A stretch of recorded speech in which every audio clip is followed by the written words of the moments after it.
रामकृष्ण हरी माऊली मी सिद्धेश ताकवले जय हरी विठ्ठल सहप्रायोजक राजबिंदू आणि green gold seeds या कार्यक्रमात आपल्या सर्वांचं स्वागत। विठ्ठलाची श्वास विठ्ठल विश्वास विठ्ठल सकल कर्मांचा सुवास जनता देखिला विठ्ठल सावळा सावळ्याचा सारा असे गोतावळा। श्री संत ज्ञानेश्वर महाराज पालखी सोहळ्यातलं दुसरं गोल रिंगण खुडूस फाटा इथं भक्तिमय वातावरणात आणि मोठ्या उत्साहात पार पडलं। पहाटेपासूनच हजारो वारकरी आणि भाविकांनी रिंगणस्थळी गर्दी केली होती। ज्ञानोबा तुकोबांच्या अखंड जयघोषात संपूर्ण परिसर भक्तिरसात न्हाऊन निघाला।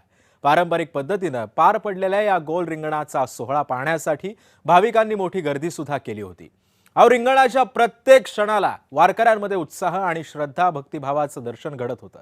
रिंगण पूर्ण होताच उपस्थित भाविकांमध्ये मातीचा प्रसाद सुद्धा त्यांनी घेतला आणि माऊलींच्या दर्शनाचा लाभ घेतला।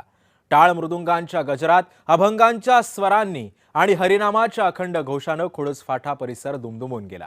दरवर्षीप्रमाणे यंदा सुद्धा श्री संत ज्ञानेश्वर महाराज पालखी सोहळ्यातील या रिंगणानं वारकरी परंपरेतील भक्ती समता आणि ते एकतेचा संदेश पुन्हा एकदा अधोरेखित करण्यात आला।